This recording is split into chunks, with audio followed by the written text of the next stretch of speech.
Vamos lá, gente, vamos dar sequência à nossa aula. Hoje nós vamos falar sobre a trilha do propósito. Entenda uma coisa, o propósito ele não acontece da noite para o dia como um passe de mágica. Existe um processo, tanto antes como durante e depois de você descobrir qual é o seu real propósito.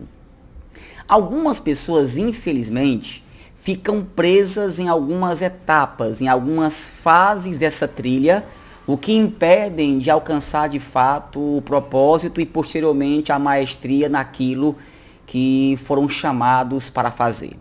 E qual é a primeira fase dessa trilha do propósito? É a fase que chamamos de aprendizagem e modelagem. Acompanha comigo. Nos primeiros anos da sua vida, você aprende coisas que vão determinar como você vai lidar com pessoas e situações. Você aprendeu coisas como amor ou ódio, respeito ou rebeldia, honra ou revolta. Você modelou tudo isso por meio da convivência com pessoas. Você aprendeu coisas e modelou coisas. Essa é a fase que vai do seu nascimento, talvez até mais ou menos a sua adolescência. Aqui, tudo que você sabe, tudo que você acredita, vem do que você viu, ouviu ou porque alguém te ensinou. Seja seu pai, sua mãe, seus avós, seus tios. E é aqui que muitas crenças e muitos paradigmas são formados, são criados. Lembra do primeiro vídeo do curso que eu falo sobre a banana? Pronto, aquele momento na minha vida eu fui ludibriado e acreditei que comer banana com o corpo quente dava trombose. E por muito tempo eu encarei isso como uma verdade absoluta. O problema é que tem muita gente que nunca sai da fase 1. Sempre fica presa a essa fase de crenças e paradigmas, de coisas que foram ensinadas, coisas que você ouviu, que você viu, sem muito conhecimento, sem muita expertise, apenas aceitou e não questionou. Mas essa é a primeira fase que todo mundo passa. Alguns continuam até hoje, mesmo já velhos, presos nessa fase 1, que é a fase em que você aprende coisa e modela coisas. A segunda fase é a fase das tentativas e frustrações. Vamos ler comigo. Agora, as decisões começam a depender mais de você. Agora, com base no que você aprendeu e naquilo em que se modelou, você vai tentar coisas na vida. No âmbito profissional, no amor, nos negócios, nos relacionamentos. Você vai fazer tentativas, pois você não tem a mínima ideia se é isso mesmo que você quer. Este aqui é um período de incertezas. Bom, aqui você sai um pouco da dependência dos seus pais. E agora você começa a se tornar alguém independente. Você entra na faculdade, você consegue seu primeiro emprego. Só que essa é uma fase complicada porque você está saindo, você está começando a cortar o cordão umbilical e você não tem certeza se o que você quer de fato é aquilo. Por N motivos. E talvez o principal porque você está muito amarrado ainda a crenças e valores e paradigmas da sua criação, daquilo que você experimentou na vida. Mas é uma fase gostosa também porque você se dá oportunidades. Essa é a fase que você pode errar mais, porque você ainda é pequeno, porque você não detém ainda pleno conhecimento das coisas. Mas é uma fase de muitas tentativas, de muitos erros e, claro, de muitas frustrações. Aí nós entramos na fase 3, que é a descoberta do propósito. Aqui tudo muda. É com a descoberta do propósito que se inicia o processo de errar menos, adquirir sabedoria e focar somente naquilo que você nasceu para fazer. Quando se descobre o propósito de vida, isso não quer dizer que agora você está preparado para agir. Bom, você de tentativas e frustrações, descobriu, esse é o meu propósito. Eu nasci para fazer isso. E essa é uma fase que você começa a errar menos. Porque agora você está mais focado, está mais disciplinado, você sabe de fato o que você quer e o que você não quer. Agora, por que essa parte final?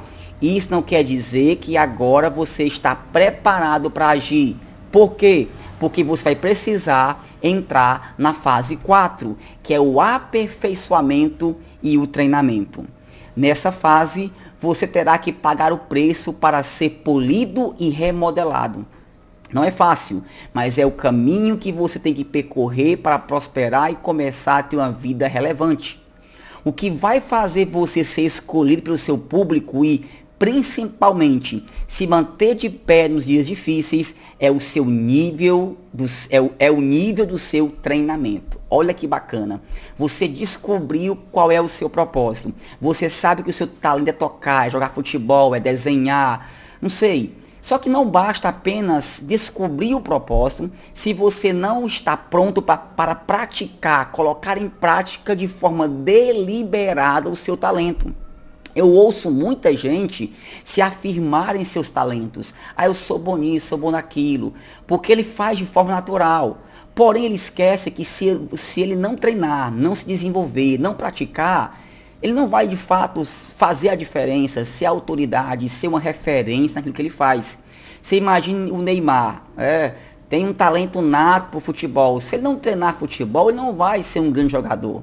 Então, essa é a fase que você tem que arregaçar as mangas e ter a humildade de entender que não sabe tudo, ter um coração ensinável para todo dia aprender, desaprender e reaprender novamente. E depois disso, você entra em outra fase, que é a fase 5, que chamamos alinhamento da comunicação.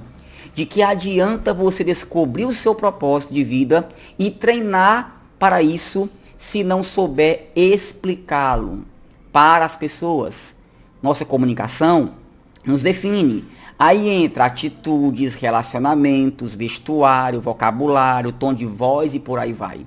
Eu conheço muita gente que descobriu o seu propósito, treina e se capacita, coloca em prática, porém não cresce porque não sabe vender o peixe, não sabe se comunicar, não sabe passar a sua mensagem para o mundo. São pessoas com dificuldade na arte da persuasão, do convencimento, do carisma, da influência. É claro que aqui daria um curso inteiro só sobre comunicação.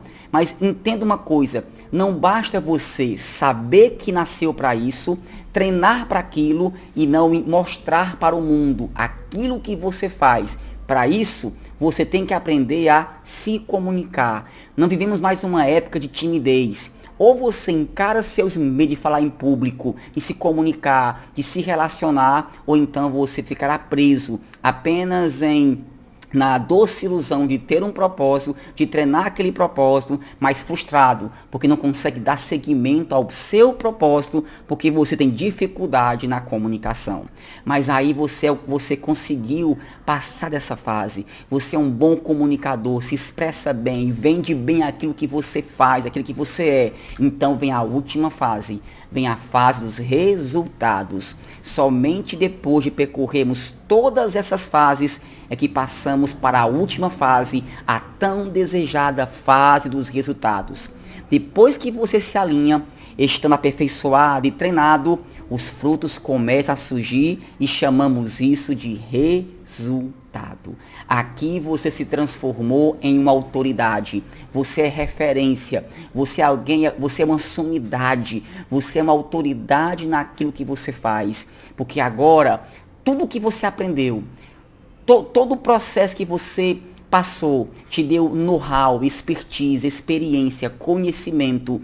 E com isso começam a vir os primeiros frutos, você começa a dar resultado, você começa a fazer a diferença, você de fato se tornou alguém relevante, uma autoridade naquilo que você faz. Vamos recapitular? Então a primeira fase é aprendizagem e modelagem. A segunda fase, tentativas e frustrações. A terceira fase, a descoberta do propósito. A quarta fase, o aperfeiçoamento e o treinamento. A quinta fase, o alinhamento da comunicação. E a última fase, a melhor das fases, a fase dos resultados. conectados. Ok, gente? Nos vemos então na próxima aula. Valeu!